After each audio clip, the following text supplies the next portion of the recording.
Hello everyone, welcome to Suchitra vlogs. ఎలా ఉన్నారు? బాగున్నారా? సో ఇవాళ నేను మీకు అప్లోడ్ చేసిన వ్లాగ్లో వంకాయ మేళా చూడబోతున్నారండి. సో ఇంకెందుకు ఆలస్యం, వచ్చేసేయండి.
సో ఈ విధంగా నేను మీకు టిప్స్ చెప్తానన్నాను కదా, చూడొచ్చు మీరు వీడియో వరకు. యాక్చువల్గా నాకు ఎవరైనా చిన్నప్పుడు మా అమ్మ తప్ప, మా బామ్మ తప్ప ఎవరైనా చేస్తే తినాలనిపించేది కాదు. ఎందుకంటే ఏమో సరిగ్గా పురుగుల్ని చూసి చేశారో లేదా అని అనుమానం అన్నమాట. అందుకని. కానీ ఇప్పుడు నాకు అర్థమైంది ఎవరైనా జాగ్రత్తగానే చేస్తారు అని. అలా మీకు ఎవరికైనా అనుమానం ఉందా? కమెంట్ చేయండి. ఎస్పెషలీ ఇలా కాల్చిన వంకాయ కూర చేసేటప్పుడు మాత్రం. సో చూస్తుండండి, యువతల బర్నర్స్ రెండింటి మీద 2 వంకాయల్ని పెడుతున్నాను.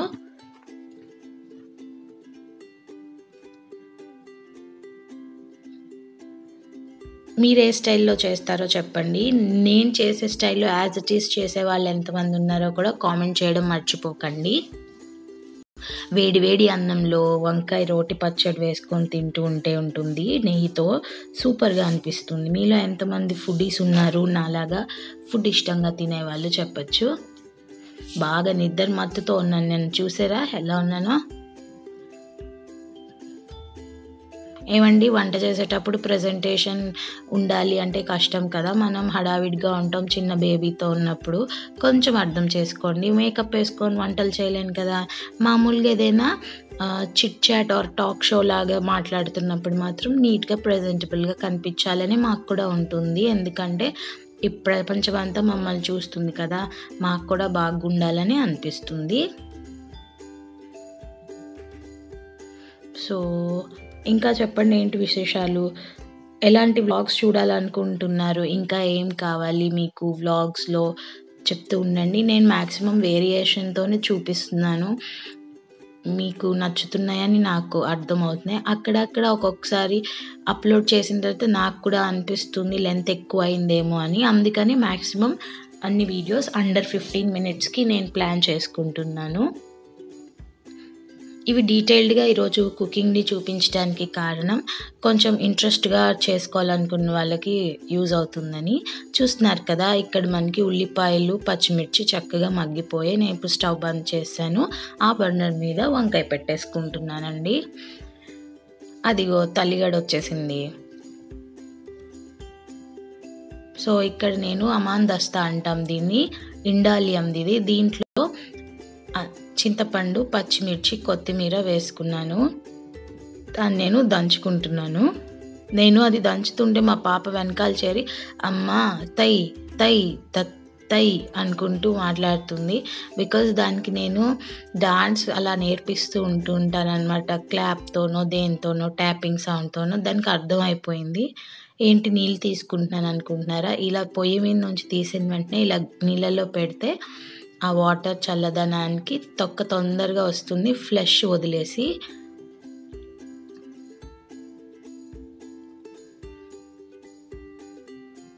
నాకు ప్రణవి వచ్చేస్తే వంటగదిలోకి కంగారుగా ఉంటుంది. సో ఇక్కడ వంకాయ కూరకి నేను కదుపుతున్నాను. దీంట్లో మిక్సీ చేసుకున్నటువంటి కొత్తిమీర కారం పేస్ట్ని వేస్తాను. మీకు కావాలంటే కనుక లింక్ యాడ్ చేయమంటే డిస్క్రిప్షన్లో యాడ్ చేస్తానండి. ఈ కర్రీ మన ఛానల్లో సుచిత్ర వ్లాగ్స్ వంకాయ కొత్తిమీర కారం కూర అని సెర్చ్ చేయండి, వచ్చేస్తుంది.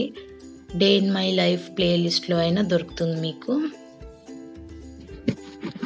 సో ఇప్పుడు చూడండి, ఈ విధంగా మనం పీల్ తీసేసుకోవడమే. బర్న్ అయిపోయిన స్కిన్ అంతా వంకాయని.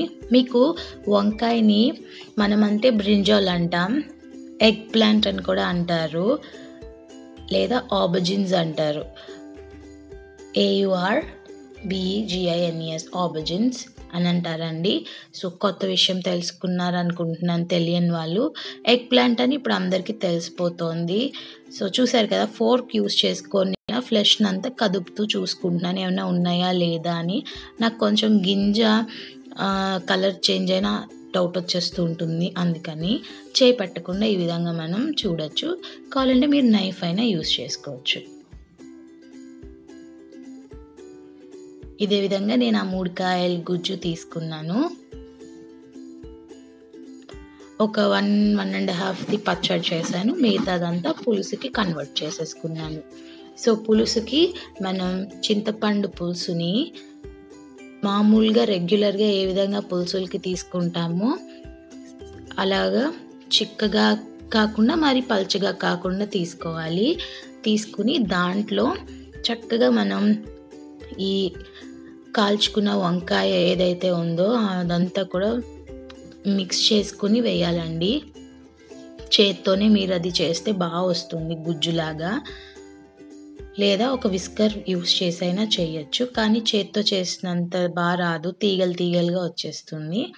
ఇక్కడ నేనేం చేశానంటే ఆల్రెడీ సాల్ట్ వేసి దంచిన పచ్చిమిరపకాయలో ఈ వంకాయ కాల్చిన గుజ్జుని వేసుకుని కొంచెం సాల్ట్ వేసి దంచుకుంటున్నాను. ఇప్పుడు తిరుగుమాత వేసుకోవడమే. ఆవాలు, మినప్పప్పు, పసుపు, ఎండుమిర్చి వేసి సో చక్కగా నలుపుకున్న ఆ మిశ్రమాన్ని అంతా చింతపండు వాటర్లోకి వేస్తున్నాను. ఇది పచ్చి పులుసు, దీన్నేం మరిగించక్కర్లేదు. మనం ఉల్లిపాయలు పోపు వేయించుకున్నాం కదా, అది కూడా వేసుకుని కొంచెం ఉప్పు పంచదార వేసుకోండి. ఎందుకంటే మనం ఇందాక ఉల్లిపాయలకి మాత్రమే ఉప్పు వేసాం కాబట్టి.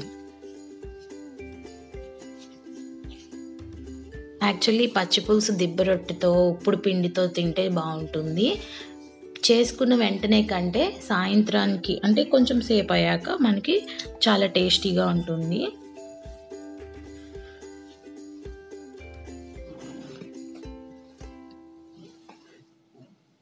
చూసారు కదా, మనకి పచ్చి పులుసు రెడీ అయిపోయిందండి.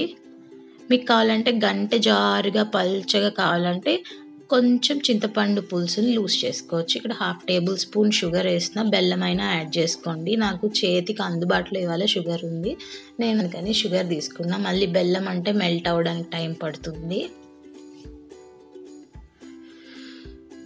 సో మనకి పచ్చి పులుసు రెడీ అయింది. ఇంకా పచ్చడిలో తిరుగుమాత వేసేసుకుంటున్నాను. చెప్పాను కదా, ఆవాలు, మినప్పప్పు, పసుపు వేసి అయిపోయిందానే డిష్ అవుట్ చేసేసుకుందాం ఇవన్నీ కూడా. మీకు ఈ వ్లాగ్ నచ్చిందా? ఎలా అనిపించింది? కామెంట్ చేయండి. ల్యాగ్ అయిందా, బోర్ కొట్టిందా, ఇంట్రెస్టింగ్గా ఉన్నాయా నా వంటలు? సో వెజిటేరియన్స్కి యూజ్ అవుతుందని నేను ఆశిస్తున్నానండి.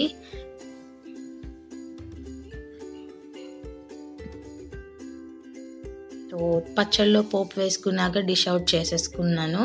కొత్తిమీరతో ఈ విధంగా పైన గార్నిష్ చేశాను ప్రతి డిష్ మీద. పచ్చి పులుసుది, ఇది కొత్తిమీర కారం కూర. సో వంకాయ మేళ మా ఇంట్లో ఇవాళ. సో నేనైతే 5 o'clockకి భోంచేశాను. మా హస్బెండ్ దీన్ని లంచ్ కింద తిన్నారు. రైస్ వచ్చేస్తుంది. సో మా ప్రణవ్య కూడా పులుసు వేసుకొని అన్నం తినేసింది. నచ్చితే లైక్ చేయండి, షేర్ చేయండి, కామెంట్ చేయండి. Thank you very much for watching. Take care. See you in another vlog. Bye.